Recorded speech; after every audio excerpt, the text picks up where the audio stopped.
Tere kõigile! Tänases videos uurime ajaloo kuninglikke armukesi, kes said ootamatult võimsaks. Tulles väga erinevatest taustadest, tõusid need naised kuninglikes õukondades kõrgele, saavutades tohutu rikkuse, mõju ja võimu. Nende lood on täis ambitsiooni, skandaale ja erakordset edu. Seega liitu minuga, kui uurime nende elusid. Meie esimese loo jaoks läheme ajas tagasi Poola-Leedu ühisriiki. Naine, kellest sai kunagi Venemaa keisrina Katariina I, sündis Marta Helena Skrzonka nime all 15. aprillil 1684. aastal. Kusagil tollase Poola-Leedu ühendriigi idaosas, suures kuningriigis, mis hõlmas tänapäeva Poolat, Leedut ning suurt osa Valgevenest ja Ukrainast. Tema vanemad, kes olid pärit Minski ümbrusest, surid, kui ta oli väga noor, umbes 1689. aastal ühes Ida-Euroopa suuremas katkuepideemias. Nii et kui ta oli vaid 4 või 5 aastat vana, jäi ta orvuks. Noore Marta edasise elu üksikasjad on ebaselged, kuna mitu aastakümneid hiljem kirjutatud allikat annavad sündmustest vastuolulisi versioone. Aga üldine muster oli selline. Ta elas lõpuks 1690-ndatel Johanni majapidamises. Ernst Glück, saksa päritolu luterlik jutlustaja, kes oli tuntud selle poolest, et tegi esimese suurema piiblitõlke läti keelde. 17. sajandi lõpus tegutses ta Balti piirkonnas, praeguse Läti aladel. Siin töötas Marta Glücki suures majapidamises oma lapsepõlves ja varastes teismeaastates, tõenäoliselt teenijana või sulasena. Võime küsida, kuidas ta tõusis sellest seisusest Venemaa valitsejaks. Selle tõusu algust tuleb otsida Ida- ja Põhja-Euroopa keerulises geopoliitikas varauusajal. 16. sajandi keskpaiga ja 18. sajandi alguse vahel raputas seda piirkonda rida suuri sõdu, mida ühiselt tuntakse põhjasõdadena. Nende sõdade peamisteks osapoolteks olid Poola, Leedu, Ühendriik, Rootsi ja Venemaa. Kaalul olid suured maa-alad nende riikide piirialadel ning kontroll Läänemere üle. Näiteks Rootsi valdas suuri osi tänapäeva Loode-Venemaast, sealhulgas territooriumi, kus praegu asub Sankt-Peterburi linn. Peamine konfliktipunkt oli Läänemere piirkond ja eriti tollal Liivimaana tuntud ala, mis hõlmab tänapäeva Lätit, Eestit ja Leedut. See oli üks peamisi vaidlusalasid, kui Venemaa ja Rootsi läksid taas sõtta aastal 1700 konfliktis, mis sai tuntuks kui suur põhjasõda ja kestis 21 aastat.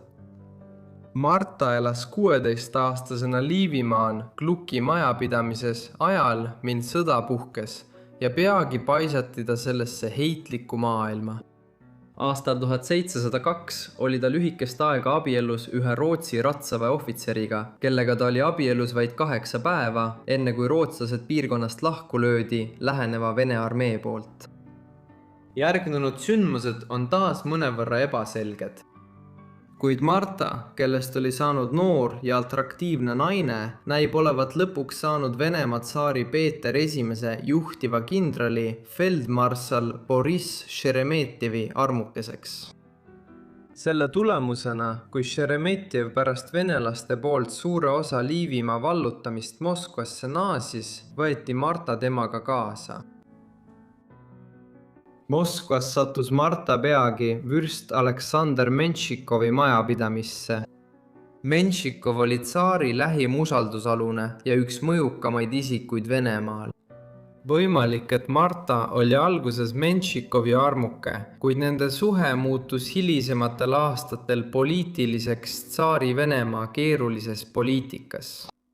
Teise võimalusena ei pruukinud Menšikov ja tema tegelikult armukesed olla, vaid ta tõi Marta oma majapidamisse just selleks, et ta saaks Peetri tähelepanu. Tema eesmärk oli sellega paigutada veel üks silmapaar ja kõrvad otse võimu keskmesse, Kremlisse ja teistesse Moskva keiserlikesse paleedesse. Kui see nii oli, siis tasus see pingutus end ära, sest juba 1703 või 1704 aasta alguseks oli tsaar Peeter võtnud Marta oma armukeseks. Peeter Esimene oli keeruline mees. Ta tõusis Venemaa troonile 1682 aastal, kui ta oli vaid 10-aastane. Seetõttu hakkas ta iseseisvalt valitsema alles 1696 aastal. Pärast seda alustas ta pikka saadikureisi läbi Kesk- ja Lääne-Euroopa. Tema eesmärk oli tuua Venemaale võimalikult palju uusi ideid, et riiki moderniseerida ja muuta see üheks Euroopa suurvõimuks. Selleks pärast esialgseid sõjalisi edusamme, millega ta vallutas suuri alasid Läänemere piirkonnas. Suur Põhjasõja alguses oli tal välja töötatud plaan rajada sellele samale veeteele suur uus pealinn. Töö selle uue linna kallal algas aastal 1703, umbes samal ajal, kui ta kohtus Martaga. Ta nimetas selle Peterburiks ja tegi sellest Venemaa uue pealinna. Just siin veetis Marta suurema osa oma ülejäänud elust, kui linna arendati kiiresti Lääne-Euroopa eeskujul. Umbes samal ajal, kui temast sai Peetri armuke, otsustas ta pöörduda Rooma katoliiklusest Kreeka õigeusku ning muutis oma nime Katariina Aleksejevnaks. Seega oli ta selleks ajaks suurel määral venestunud ning tema tõus õukonnas oli kindlustatud, kui ta 1740 aastal sünnitas Peetrile poja, kes sai tsaari järgi nime. Katariina positsioon Peetri armukesena oli väga keeruline. Ühelt poolt polnud Peeter abiellus. Tema esimene abielu Eudoxia Lupokinaga, kellega ta abiellus teismeas, oli olnud õnnetu ja nad olid mitu aastat varem lahutanud. Seega ei takistanud Peetrit ükski eelnev abielu Katariinaga abiellumast, kuid Katariina oli välismaalane ja väga tagasihoidliku sotsiaalse taustaga. Teiste Euroopa monarhiate nagu Prantsusmaa, Hispaania või Inglismaa puhul oleks see täielikult välistanud võimaluse, et ta võiks temaga abielluda. Aga Venemaal olid asjad teisiti. Näiteks endine tsarinna Eudoxia oli pärit keskmisest aristokraatlikust perekonnast ega kuulunud Vene aadli hulka. Kuigi Katariina päritolu ei olnud probleemiks, näis Peeter siiski olevat abielu suhtes ebakindel, mistõttu ta lükkas otsuse Katariinaga abielluda edasi. Lõpuks abiellusid nad salaja 1707 aasta lõpus, kuigi selle sündmuse kohta pole ühtegi kirjet. Mõni aasta hiljem abiellusid nad lõpuks ametlikult 9. veebruaril Peterburis Püha Iisaku katedraalis. 1712 aastal sai Katariina lõpuks Venemaa tsarinnaks ehk kuningannaks, peaaegu 10 aastat pärast nende suhte algust. Olenemata abieluga seotud keerukustest oli nende liit kahe inimese vahel, kes olid ilmselgelt ideaalsed kaaslased. Nende kirjavahetus kinnitab nende vastastikust kiindumust ning Katariina toetas teda tugevalt tema püüdlustes muuta Venemaa suureks Euroopa riigiks. 1712 aasta veebruaris, kui nad lõpuks ametlikult abiellusid, asutas Peeter tema auks rüütliordu, Püha Katariina ordu. Siiski tõi nende liit kaasa ka märkimisväärset kurbust. Katariinal ja Peetril sündis aastatel 1704 kuni 1724 12 last. Kui vaid 2 neist, tütar Anna, sündinud 1708 aastal ja teine tütar Jelisaveta, sündinud järgmisel aastal, elasid täiskasvanuks. Ülejäänutest surid peaaegu kõik imikueas, kas mõne nädala või kuu jooksul või enne 5-aastaseks saamist. See oli varauusajal tavaline. Et lapsed surid oma esimestel elukuudel või imikueas mitmesugustesse haigustesse, mida tänapäeval on lihtne ravida. Aga isegi tolle aja mõõdupuu järgi oli see Katariina ja Peetri jaoks vanematena erakordselt julm kannatus. Peeter suri varakult aastal 1725. Kuigi ta oli surmahetkel vaid 52-aastane, oli tema valitsemisaeg olnud nii edukas, et ta sai tuntuks kui Peeter Suur. See oli tingitud sellest, kuidas ta lõpuks kindlustas Venemaa kui uue suurvõimu Ida- ja Põhja-Euroopas. Pärast Rootsi domineerimist Läänemere piirkonnas 17. sajandil ning samuti tema poolt Venemaa valitsuse ja ühiskonna moderniseerimist. Ta oli näiteks esimene tsaar, kes rajas Venemaale ülikooli. Ta kuulutas ka välja Venemaa impeeriumi alguse aastal 1721, tehes endast teisri ja Katariinast keisrinna. Siiski, pärimisõigusega oli endiselt probleem, sest kui Peeter suri jaanuaris 1725, polnud ta ikka veel oma troonipärijat nimetanud ja tal polnud ühtegi elus olevat seaduslikku poeg. Järgmine troonipärija oli Peeter Aleksejevitš, Peetri pojapoeg ja Aleksei Petrovitši poeg. Aleksei oli Peetri varasemast abielust Udoksia Lupokinaga sündinud poeg. Siiski, Peeter Aleksejevitš oli tol ajal vaid 9-aastane. Seetõttu kuulutas Katariina koos oma vana liitlase vürst Menšikovi ja mitmete teiste valitsuse liikmete kaasabil, et üks Peetri viimastest soomidest oli, et Katariina saaks tema järglaseks. Selle tulemusena krooniti Poola-Leedu ühendusest pärit Orb 1725 aastal Venemaa keisrinnaks Katariina esimeseks. Katariina valitsemine oli edukas, kuigi lühike. See oli sisuliselt võimu jagav valitsus, kus Menšikov ja mitmed teised aadlikud omasid suuremat osa võimust, kuid Katariina suutis siiski mõningaid reforme ellu viia. Eelkõige juhtis ta Venemaa sõjaväe drastilist vähendamist.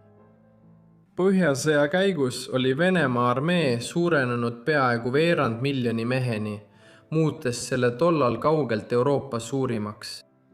Kuid selle tohutu sõjaväe ülalpidamise kulud olid väga suured ja see koorem langes vene rahva õlgadele rõhuvate maksude näol. Katariina suutis veenda Menšikovit ja teisi aadlikke alustama sõjaväe vähendamist, kuna sõda Rootsiga oli lõppenud ja Venemaa oli Ida-Euroopas vaieldamatu suurvõim. Maksude vähendamisega Venemaal vähenes vaesus märkimisväärselt ja Katariina pälvis palju tunnustust, luues pretsedendi, mille järgi naisvalitsejaid hakati 18. sajandil Venemaal rahva seas kõrgelt hindama. Katariina alustas ka otsinguid Läänemere piirkonnas ja Poola-Leedu ühenduses, et leida oma 4 õde-venda, kellest oli varasematel aastatel lahutatud, kuna nende vanemad olid surnud. Selle saavutas ta edukalt ning pärast taasühinemist oma perega andis ta kõigile 4 Vene aadli staatuse. Lõppkokkuvõttes osutus Katariina valitsemisaeg edukaks, kuid lühiajaliseks. 1727 aasta alguses diagnoositi tal kopsumädanik, kuid tegelik haigus oli tõenäoliselt tuberkuloos, mida hakati täielikult tuvastama ja uurima alles 1820 aastatel. Erinevalt Peetrist oli ta teinud ettevalmistusi troonipärimise jaoks ja nimetanud Peeter Aleksejevitši oma järglaseks. Seetõttu sai temast Katariina surma järel 17. mail 1727. aastal Peeter II, kui Katariina suri 43-aastaselt. Katariina valitsemisaeg avas Venemaal tähelepanuväärse naiste valitsemise perioodi, mis teeb sellest ühe vähestest eelmodernsetest riikidest maailmas, kus suurema osa sajandist valitsesid peamiselt mitmed naised. Peeter II suri enneaegselt 1730 aastal ja tema järglaseks sai Anna I, Peeter suure õe tütar. Ta valitses kuni 1740 aastani, enne kui lühikese vaheaja järel tõi Katariina ja Peetri enda tütre Jelisaveta troonile Jelisaveta esimesena. Kui ta suri 1762 aastal, järgnes talle Peeter III. Kuid ka tema valitsemine osutus lühiajaliseks, sest tema enda naine kukutas ta 6 kuu pärast troonilt. See naine, samuti nimega Katariina, valitses Venemaad 34 aastat ja laiendas impeeriumi üheks Euroopa juhtivaks suurvõimuks. Tal oli roll mitte ainult Läänemeres ja Ida-Euroopas, vaid ka Balkani poolsaarel ja lõunas Musta mere ääres. Seetõttu sai Katariina teisest tuntud Katariina suurena. Nii avas Katariina esimese valitsemisaeg perioodi, mil Venemaad valitsesid järjestikku naissoost valitsejad kuni 18. sajandi lõpuni. Järgmisena rändame ajas veelgi kaugemale tagasi, 16. sajandi algusesse. Naine, kellest sai kunagi Osmanite impeeriumi kuninganna, sündis umbes aastal 1502 Rohitini linnas, piirkonnas, mida tuntakse Ruteenia nime all. Tänapäeval kuulub see Lääne-Ukraina koosseisu, kuid 16. sajandil oli Ruteenia Poola kuningriigi provints. Me ei tea, mis oli tema sünninimi, kuigi üks Hürremi elu uurija on oletanud, et see oli kas Anastasia Lisovska või Aleksandra Lisovska. Tulevane kuninganna sündis ajal, mil Lõuna-Euroopa koges kasvavat survet Osmanite impeeriumi laieneva võimu tõttu. See Türgi moslemite rahvas oli 14. sajandil tekkinud Anatooliast, piirkonnast, mis vastab tänapäeva Türgile. 15. sajandi jooksul laienes nende impeerium kiiresti, vallutades suure osa Balkani poolsaarest ja osi Levandist. Impeeriumi ambitsioone ja jõudu sümboliseeris aasta 1453, kui Konstantinoopol, mis on Istanbuli keskaegne nimi, vallutati Bütsantsi valitsijatelt. See tõi Ida-Rooma impeeriumi lõpule pärast peaaegu 1200 aastat, alates selle rajamisest keiser Diokletianuse poolt 3. sajandi lõpus. Järgnenud sõjad tõid Balkani piirkonnas täiendavaid vallutusi, mis vastavad tänapäeva Rumeeniale ja Moldovale. 1470 aastatel kehtestasid Osmanid protektoraadi ka Krimmi piirkonnas Musta mere põhjarannikul. Sellest ajast alates said selle piirkonna sadamatest Poolast, Ukrainast ja Venemaalt pärit vangide orjakaubanduse keskused, kust vangid toodi tagasi Istanbuli. See on nimi, mille Osmanid andsid Konstantinoopolile pärast selle vallutamist. Tundub väga tõenäoline, et tulevane impeeriumi kuninganna sattus Istanbuli just Krimmi piirkonna orjakaubanduse tulemusena. Ta vangistati tõenäoliselt orjarüüste retkel aastal 1516 ja viidi Krimmis asuvasse linna, mida tollal tunti nimega Kaffa, kuid mis vastab tänapäeva Theodosia sadamale. Sealt saadeti ta hiljem Istanbuli, kuhu Osmanite impeeriumi pealinn oli üle viidud. Seel paigutati ta Osmanite keisarlikku haaremesse, mis oli tohutu majapidamine keisarlikus palees, hõlmates valitseva sultani abikaasasid, teisi naissoost sugulasi, naisteenijaid ja sultani konkubiine. Ta oli tõenäoliselt seal juba 1517 või 1518. Ja just sel ajal sai ta nime, millega teda kõige enam tuntakse. See nimi oli Hürrem, pärsia sõna, mis tähendab ligikaudselt rõõmsat või naervat. Tema teine nimi, Roxolana, oli nimi, mida hakati talle palju hiljem elus andma, kuninganna vaatlejate ja kommenteerijate poolt. See tähendab ligikaudselt Ruteeniast pärit neidu. Hürremi tõus. Osmanite pealinnas algas aastal 1520, kui temast sai Suleimani, tollase valitseva sultani Selim esimese poja konkubiin. See juhtus vahetult enne sultani surma ning 30. septembril 1520 sai Suleimanist Osmanite impeeriumi sultan 25-aastaselt. Tema pikk 45-aastane valitsemisaeg tõi kaasa impeeriumi tohutu laienemise ning Osmanite kultuuri kuldajastu alguse, mistõttu tuntakse teda järeltulevate põlvede seas Suleiman suurepärasena.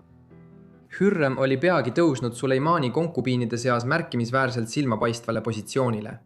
1522 aastal sünnitas ta endale ja sultanile esimese lapse, poja nimega Mehmed. Järgneva 4 aasta jooksul sündis veel 3 poega ja 1 tütar ning 5. ja viimane poeg sündis lõpuks 1531 aastal. Seega oli üks peamisi asju, mis Suleimani ja Hürremi nende suhte alguses sidus, mitme lapse sünd.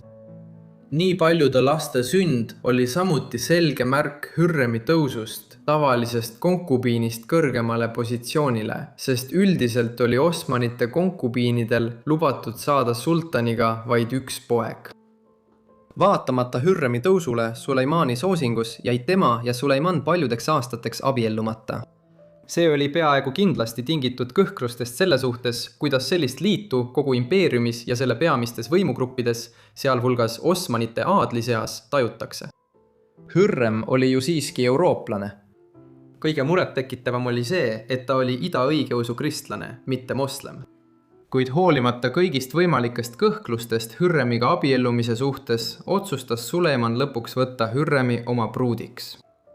See oli osaliselt tingitud ka Hafsa surmast 1534 aastal. Sultana, Suleimani ema, kes kandis kuninganna ema tiitlit kuni oma surmani. See oli positsioon, millest Suleiman ei saanud lubada ühelgi konkubiinil oma ema eluajal kõrgemale tõusta. Pärast Hafsa surma abiellusid Suleiman ja Hürrem 1536 aastal, muutes Ruteenias sündinud orjatüdruku Hürrem sultani. See liit tekitas palju kära ja sellest teatati laialdaselt kogu Euroopas. Näiteks Genova panga esindaja, kes tol ajal töötas Istanbulis, andis oma ülemustele Itaalia riigis sellest teada. Sel nädalal on linnas aset leidnud erakordne sündmus, mis on täiesti enneolematu sultanite ajaloos. Suurisand Suleiman on võtnud endale keisrinnaks orjatari Venemaalt. Pulmast räägitakse palju ja keegi ei oska öelda, mida see tähendab. Pole kahtlustki, et see abielu oli tõelise kiindumuse tulemus. Märkimisväärne kirjavahetus sultani ja tema naise vahel on siiani alles ning see näitab selgelt nende vastastikust armastust. Naine kirjutas talle, kui ta viibis sõjakäigul Balkanil ja Levandis. Nende sidet näitab ka see, et nad loobusid paljudest reeglitest ja traditsioonidest, mis määrasid, kuidas Osmanite sultan ja tema kaaslane pidid teineteisega käituma. Näiteks oli traditsiooniliselt nii, et kaaslane pidi jääma paleesse vaid seni, kuni tema ja sultani lapsed üles kasvasid. Kuid Hürrem veetis kogu oma hilisema elu Topkapi palees, mis oli 16. sajandil Osmanite sultanite peamine residents. Tänu Suleimani ja Hürremi kiindumusele anti Ruteenias pärit kuningannale ka silmapaistev roll impeeriumi valitsemises, mis oli täiesti uudne areng. Roxolana oli vastutav selle eest, et keiserlik haarem muutus institutsiooniks, mis omas märkimisväärset poliitilist võimu Istanbulis. Ja see sillutas teed sellele, mida on nimetatud naiste sultanaadiks, pikale perioodile, mil naised mängisid olulist rolli Osmanite impeeriumi valitsemises. See naiste sultanaat algas Hürremi ajal ja kestis kuni 17. sajandi keskpaigani üle 100 aasta hiljem. Suur osa Hürremi mõjust seisnes riigi välissuhetes ajal, mil impeerium laienes kiiresti, hõlmates Ungari vallutamist, Põhja-Aafrika osi ja suurt osa tänapäeva Iraagist Lähis-Idas. Hürremi mõju on olnud märkimisväärne selle välispoliitika suunamisel. Näiteks võis just tema olla võtmerollis selles, et Suleiman ei läinud sõtta tema kodumaa Poolaga. Ja Hürremi ning Poola kuninga Sigismund II Augusti vahel toimus isegi kirjavahetus aastatel 1548 kuni 1572. See on ainus teadaolev juhtum, kus Osmanite kuninganna oli otseses kontaktis Euroopa monarhiga, ning see on varauusaja kohta täiesti ebatavaline. See kontakt Hürremi ja Sigismund II Augusti vahel võis oluliselt kaasa aidata Osmanite ja Poola kuningriikide liidu kujunemisele 1551 aastal, mis kestis suurem osa järgnevast 2 aastakümnest.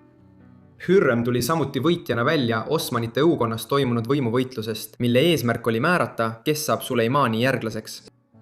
Sultaani troonipärimine ei toimunud impeeriumis nii nagu Euroopas, kus esmasünniõiguse alusel päris kuningriigi valitseja vanim elus olev poeg.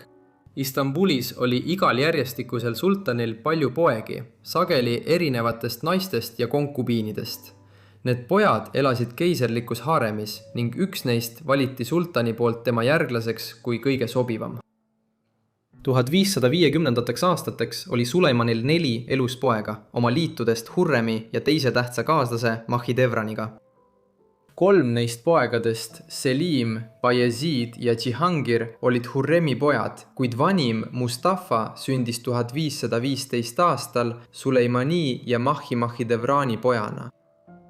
Paljude aastate jooksul peeti Mustafat Suleimani troonipärijaks.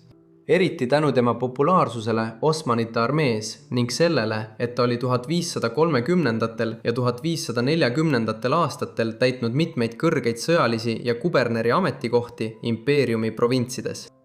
Aga loomulikult muutus see kõik 1550. aastatel.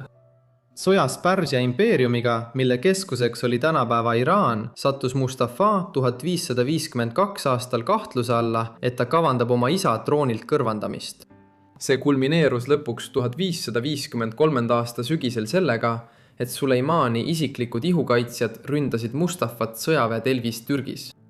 Ta hukati, jättes tee vabaks kas Selimile või Bayezidile, kahele Suleimani ja Hurremi pojale, et neist saaks järgmine sultan. Sel ajal oli laialt levinud kahtlus, et Hurrem oli võtmerollis, äratades oma mehes kahtlusi Mustafa suhtes, et tagada ühe oma poja saamine impeeriumi troonipärijaks. Siiski on tõendid ebapiisavad ja me saame vaid oletada, et Hurrem oli asjasse segatud. Kui ta oligi, oli see otsustav episood. Lõpuks sai tema pojast Selimist sultan Selim teise. Palju aastaid hiljem, 1566. aastal, loodi otsene sultaniliin, mis valitses impeeriumi veel palju aastaid pärast Hurremi ja Suleimani eluaja lõppu.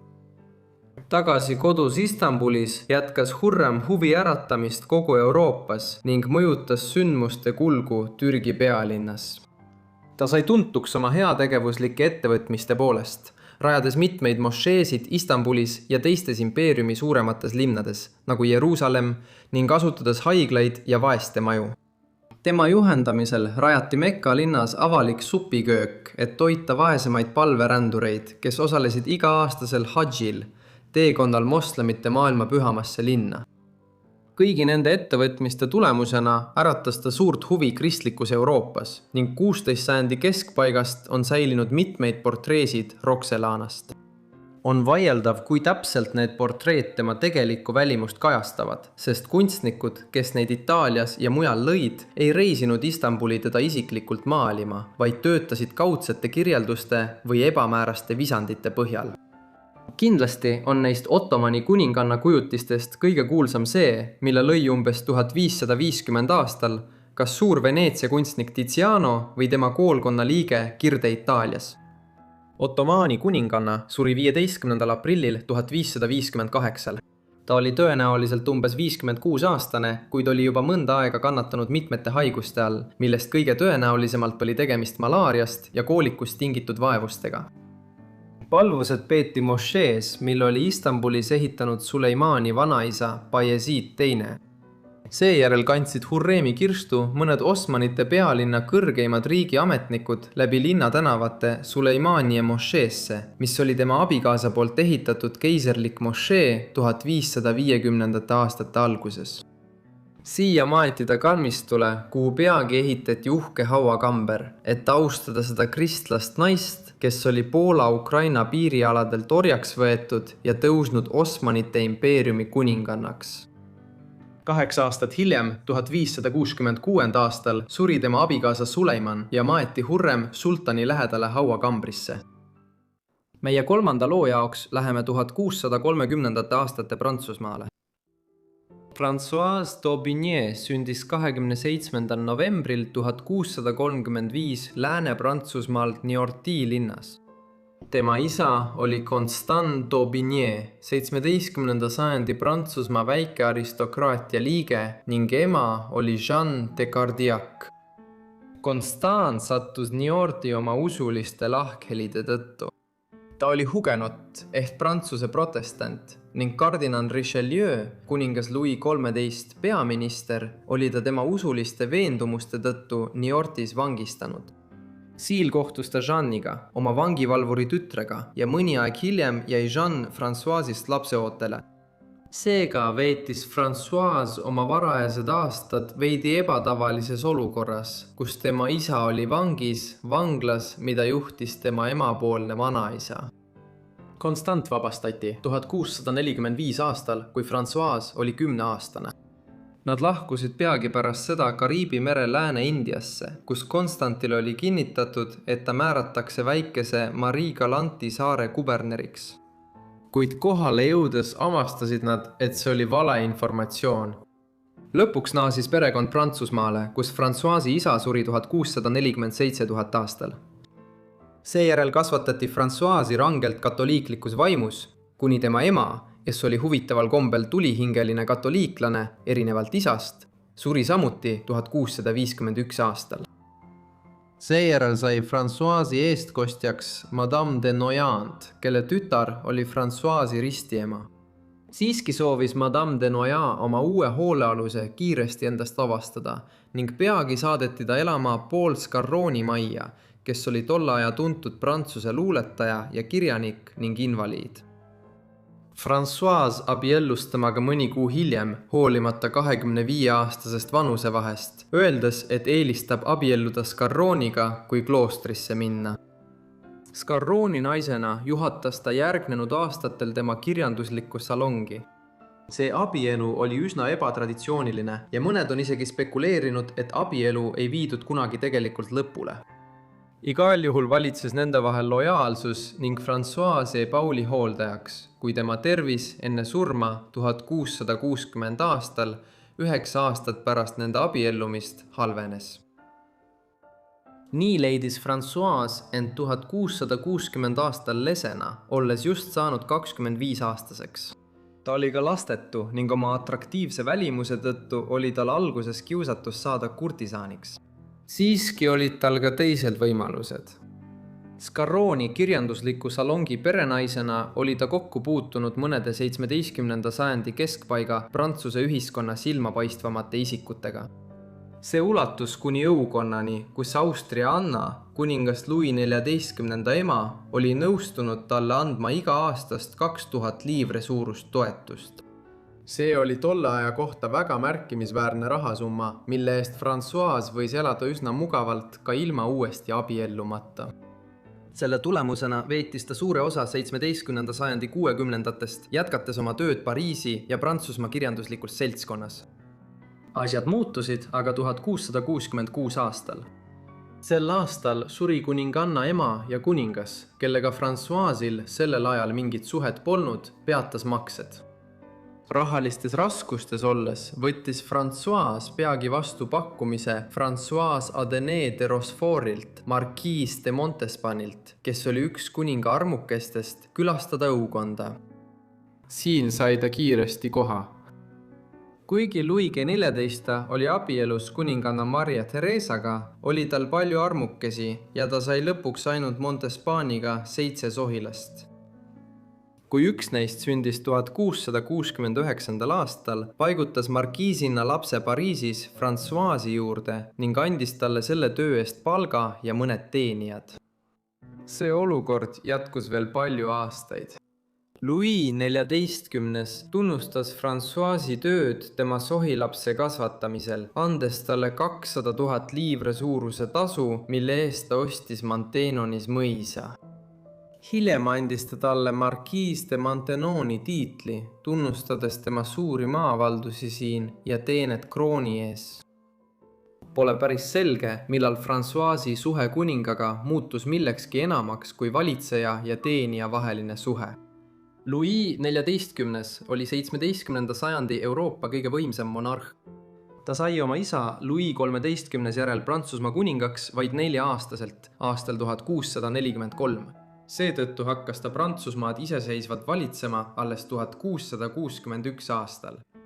Kuid kui ta seda tegi, näitas ta raudset otsustavust valitseda dekreetide ja kuningate jumaliku õiguse kaudu, mistõttu teda peetakse varauusaegse Euroopa monarhilise absolutismi kehastuseks. Selle osana andis ta käsu ehitada Versaillesse umbes 20 kilomeetrit Pariisist tohutu uus kuninglik palee ja rajada sinna õukond. Siin kujutas Louis ette, et ta valitseb Prantsusmaad kaugeman ja eraldatumalt kui tema eelkäijad, kes olid end sisse seadnud Prantsuse pealinna südames. Just siin Versailles arenesid Françoisi ja Louis suhted, võib-olla juba 1673 aastal, kuid kindlasti olid need 1678 aastaks juba käimas. 1680. aastate alguseks oli ta tema armukeste seas peamine ning oli kuninga südames markiis de Montespani välja tõrjunud. Louis näis olevat võlutud naisest, kes suutis temaga sisukalt vestelda väga erinevatel teemadel, sealhulgas poliitikast, majandusest ja prantsuse kirjandusest. Olukorda muutis oluliselt 1683. aastal Louis kaua kannatanud abikaasa kuninganna Maria Theresia surm 30. juulil, mis oli tingitud tema käsivarrel tekkinud mädanikust põhjustatud tüsistustest. Kuninganna surm avas nüüd võimaluse, et Louis võiks uuesti abielluda, kuid ebatavalise otsusena otsustas Prantsusmaa kuningas abielluda oma armukesega, kuid mitte ametlikult. Vahetult pärast vana kuninganna surma abiellusid kuningas ja François eraviisilisel tseremoonial, mille viis läbi Pariisi peapiiskop François de Harlay de Champvallon. Üldiselt arvatakse, et see toimus 9. oktoobril 1683, kuigi mõned on väitnud, et salajane abielu sõlmiti tegelikult jaanuaris 1684. Tseremoonial viibis väike rühm inimesi, sealhulgas kuninga pihtija ja mõned õukonna ametnikud. Seetõttu oli tseremooniat tegelikult pealt näinud inimeste arv piiratud ning salajase pulma üksikasju on tänapäeval väga vähe teada.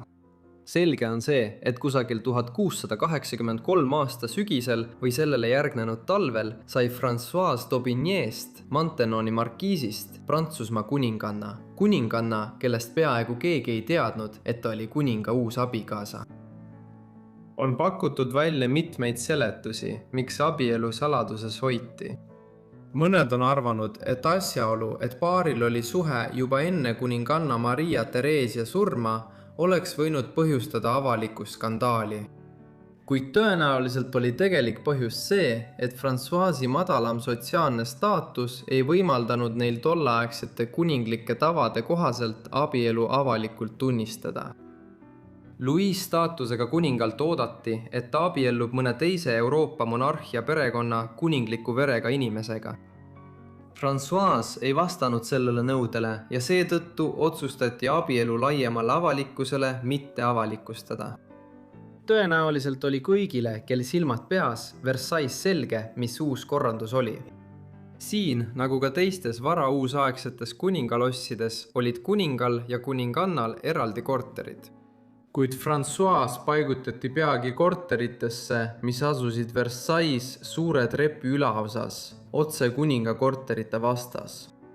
Sellega märkisid kaasaegsed, et pärast seda veetis ta alati märkimisväärse osa päevast Françoisiga. Arvestades seda, samuti tema intelligentsust ja haridust, tekib küsimus, kui palju mõjutas Prantsusmaa salajane kuninganna Prantsuse poliitikat ja ühiskonda. Uue kuninganna poliitiline mõju ja mõju Prantsuse ühiskonnale järgnenud aastatel on olnud märkimisväärse arutelu objektiks. Protestantlikud autorid kritiseerisid teda ulatuslikult, kuna nad uskusid, et tal oli osa Louis otsuses alustada taas Prantsuse protestantide tagakiusamist 1685 aastal, kui tühistati Nantesi edikt, mis oli andnud suure osa 17. sajandist kõigile prantslastele usuvabaduse.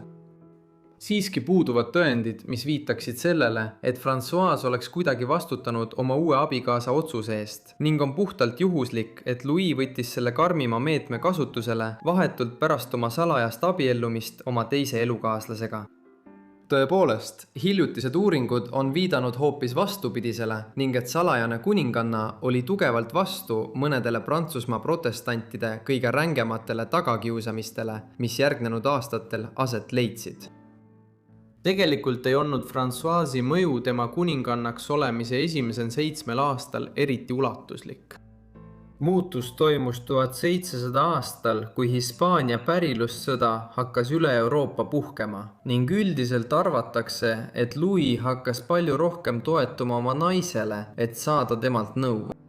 Lõpuks venis see suur konflikt, mis asetas Prantsusmaa ja Hispaania vastamisi Suurbritannia, Austria ja Hollandi vabariigi juhitud laia Euroopa koalitsiooniga kuni 1714 aastani. Kogu selle aja jooksul arvatakse üldiselt, et François oli oma abikaasale mitteametlikuks valitsusministriks. Üks olulisemaid aspekte Françoisi kuningannaks olemise ajal oli tema toetus naiste haridusele. Ta asutas Pariisis Saint-Cyri Maison Royale de Saint-Louis'i. Siinseid noored prantsuse naised vaestest aadliperekondadest hariduse, mis ei rajanenud üksnes rangele katoliiklusele, nagu paljud aristokraatide koolid tol ajal olid. aga kus neile naistele pakuti ka kirjanduslikku ja sotsiaalset haridust. Kool oli suur ja suutis lõpuks valmis saades mahutada 250 õpilast. 10 õpetajad andsid tunde aritmeetikas, geomeetrias, lugemises, kirjutamises, geograafias ja ajaloos ning teistes ainetes. Vaba aega peeti samuti väga oluliseks, et kujundada tulevaste Prantsuse aadlike seas peen mõttelaad.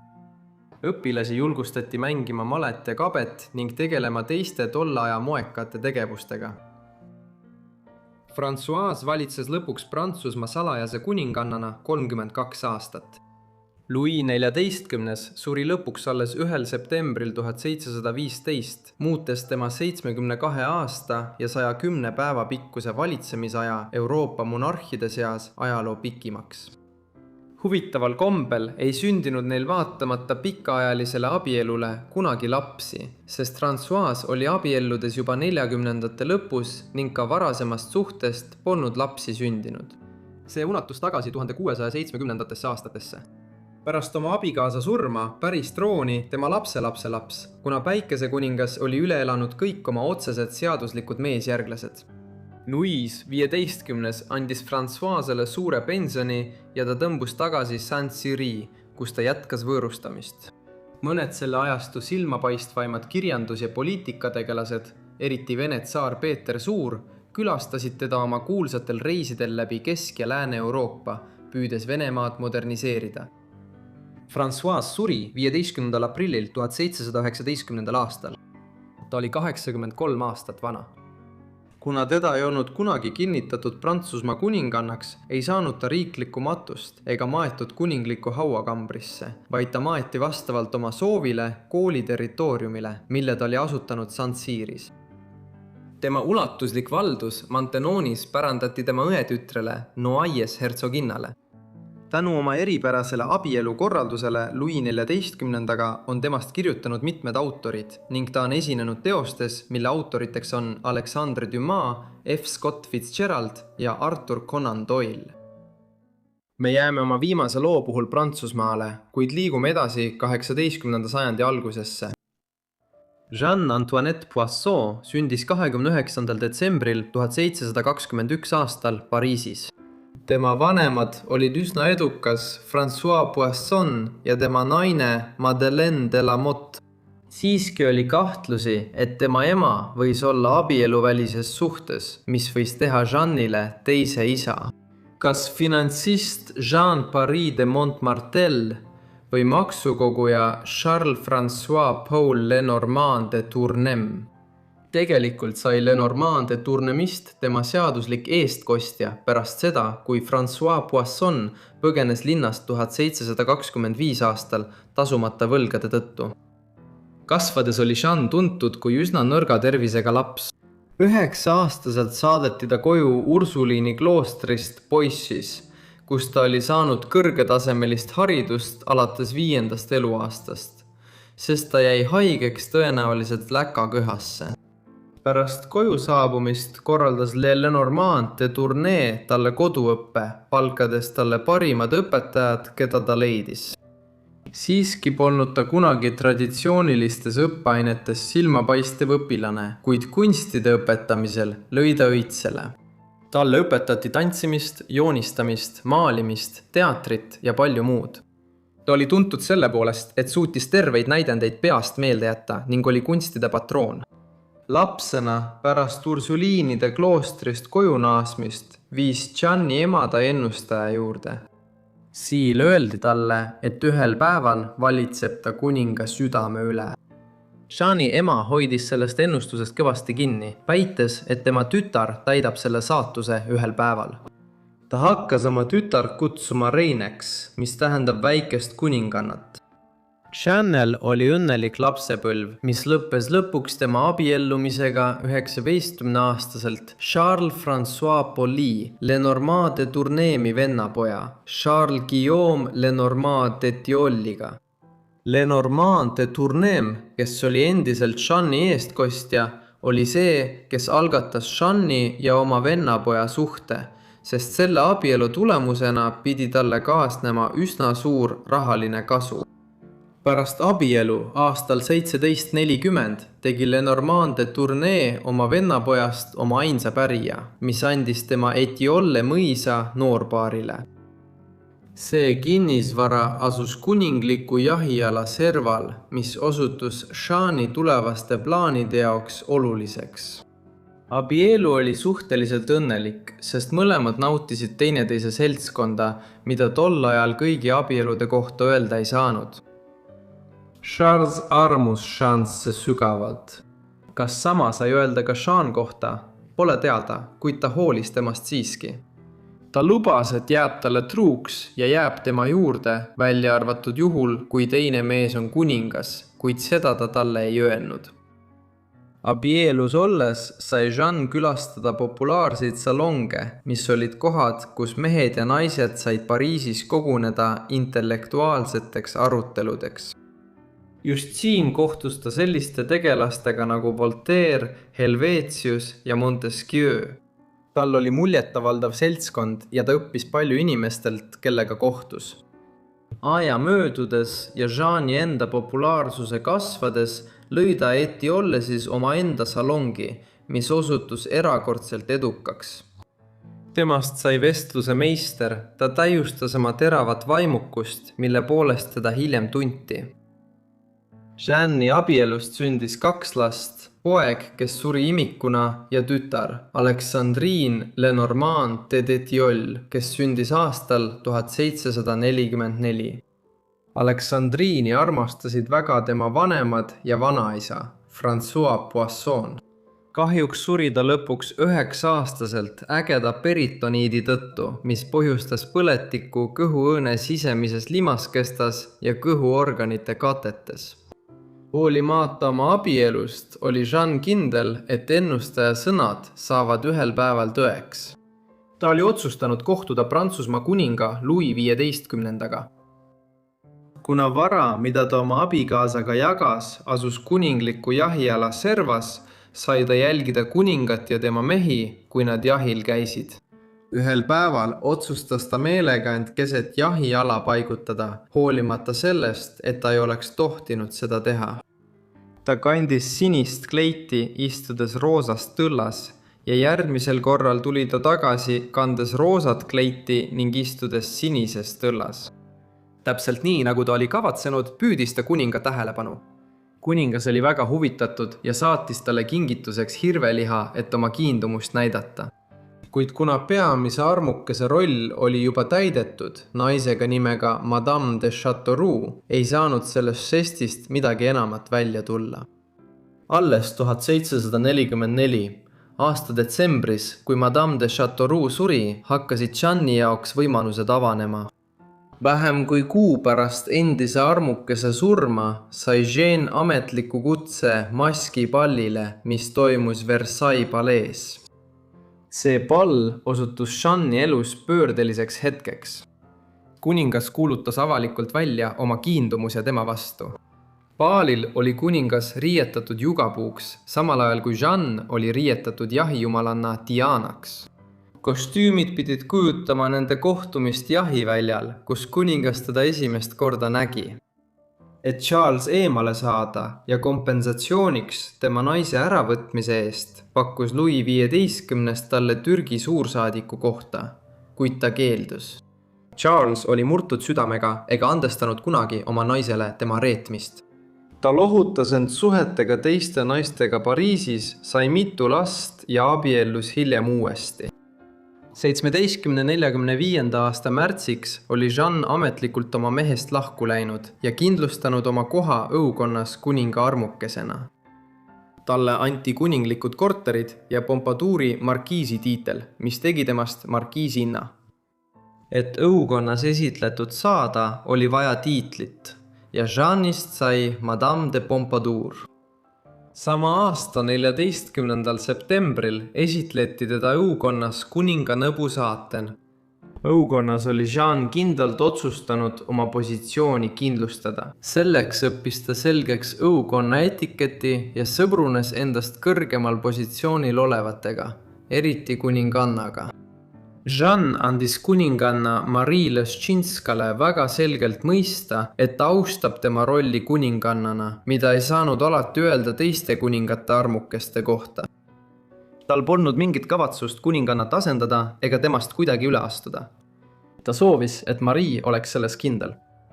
Kuninganna näis nii aktsepteerivat kui ka hindavat Jeanne'i žesti, võttes uue armukese ametlikult omaks. Kuninga peaarmukese roll oli palju enamat kui lihtsalt seks. Madame de Pompadourist sai hertsoginna ja seejärel kuninganna 13. õuedaam, mis oli naise jaoks kõrgeim ametikoht õukonnas. Ta tegutses nagu peaminister. Ta vastutas ameti kõrgenduste, soosingute ja vallandamiste eest. Ta andis oma panuse isegi sise- ja välispoliitikasse. Tema mõju oli nii suur, et tema poole pöördus Wenzel Anton, kaunits Riedbergi vürst, silmapaistev Austria diplomaat aastal 1755, paludes tal sekkuda läbirääkimistesse. See viis Versailles lepinguni, mis lubas vastastikust abi Prantsusmaale ja Austriale, kui kumbagi ründaks Suurbritannia või Praisimaa. Tema roll peamise armukesena langes kokku 7-aastase sõja lõpuga, mis lõppes sellega, et Prantsusmaa kaotas oma Põhja-Ameerika kolooniad ja sattus peaaegu pankrotti. Madame de Pompadour olevat kuningat pärast kaotust lohutanud, aidates tal oma valitsemisaja raskest perioodist üle saada. Madame de Pompadour toetas mitmeid erinevaid isikuid ja poliitikaid, mis lõpuks ebaõnnestusid, tuues Prantsusmaale veelgi rohkem negatiivsust, kuna riik kannatas juba sõjast saadud kaotuse tõttu. See toetus ja viis, kuidas kuningas sageli tema ideid kuulas, põhjustasid paljudele tähtsatele õukonnaliikmetele tema suhtes vastumeelsust. Nende erimeelsused tema poliitiliste vaadetega ning pahameel kuninga armastuse üle lihtinimese vastu halvasid tema mainet paljude silmis veelgi. Vaatamata sellele, et poliitika, mida ta pooldas, oli riigi sõjajärgsele olukorrale hukatuslik, Madame de Pompadour toetas ministreid, kes viisid sisse olulisi fiskaal- ja majandusreforme, näiteks kaubanduse, infrastruktuuri ja tulumaksureforme, mis aitasid parandada Prantsusmaa rahalist olukorda. Vaatamata oma vaenlastele toetas kuningas Madame de Pompadouri pidevalt. Isegi pärast nende seksuaalsuhte lõppu aastal 1750 jäi ta tema lähimaks sõbraks ja nõuandjaks. Kuningas oli tuntud oma melanhoolia hoogude poolest ja sageli öeldi, et ainult Madame de Pompadour suutis teda sellistest tunnetest välja tuua. Aja jooksul sai temast ainus inimene, keda ta usandas. Ta korraldas tema jaoks pidusid ja jahireise. Madame de Pompadouri toetus kunstidele ja valgustusajastu ideedele võib olla tema kõige olulisemaks mõjupiirkonnaks. Ta inspireeris ja toetas paljusid, sealhulgas füsiokraatide koolkonda, mis sillutas teed majandusteaduse isale Adam Smithile ja tema teooriatele. Ta ostis portselanitehase, oli modelliks maalidele ja skulptuuridele ning toetas amatöörgraafikuid ja andekaid näitlejannasid Versailles etendustes. Samuti öeldakse, et just tema inspireeris ikoonilist rokoko kunstistiili. Oma loominguliste ettevõtmiste toetamisega aitas ta muuta Pariisi Euroopa maitse ja kultuuri pealinnaks. Selleks ajaks, kui Madame de Pompadouri seksuaalne suhe kuningaga lõppes ja tema uus roll kuninga sõbrana, mida ta hoidis kuni surmani, oli kindlalt välja kujunenud. Ta oli hakanud haigeks jääma juba 9-aastaselt, kui läka köha tõttu pidi koolist eemale jääma. Ta oli olnud haiglane. Tal esinesid korduvad külmetused ja bronhiit, ta kõhis verd ning tal olid peavalud. Tal oli kuningaga suhtes olles ka 3 raseduse katkemist, mis ainult halvendasid tema niigi kehva tervist. Madame de Pompadour suri 42-aastaselt pärast tuberkuloosi haigestumist. Kuningas jäi talle pühendunuks püüdes, kuid ebaõnnestudes teda terveks ravida. Kuigi tema vaenlased rõõmustasid tema surma üle, olid kuningas, kunstnikud ja mõtlejad, keda ta toetas, laastatud. Voltaire kirjutas, ma olen väga kurb Madame de Pompadouri surma pärast. Ma olin talle võlgu ja leinan teda tänutundest. Tundub absurdne, et samal ajal, kui iidne Pampuša, kes vaevu suudab kõndida, on ikka veel elus. Kaunis naine, kes on oma hiilgava karjääri tipus, peaks surema 42-aastaselt. Väidetavalt ütles kuningas seda, kui ta vaatas, kuidas tema kirst Versailles'st vihmasaju keskel lahkus. Markiisitaril ei tule teekonnaks head ilma, mis tähendab, et tema reis ei möödu hea ilmaga. Suur tänu kõigile, et vaatasite seda videot nendest ajaloolistest kuninglikest armastajatest. Loodan, et pidasite seda huvitavaks. Kui soovite rohkem pikki videoid, andke mulle ka sellest teada. Ja kui soovite rohkem videoid sellel teemal, andke samuti kommentaarides teada. Kui te pole veel tellinud, siis loodan, et teete seda. Ja ma loodan, et teil on teavitused sisse lülitatud, et saaksite kõik minu videod kohe, kui need üles laen. Igatahes, see on kõik minult, nii et näeme sarja Unustatud elud järgmises osas. Aitäh!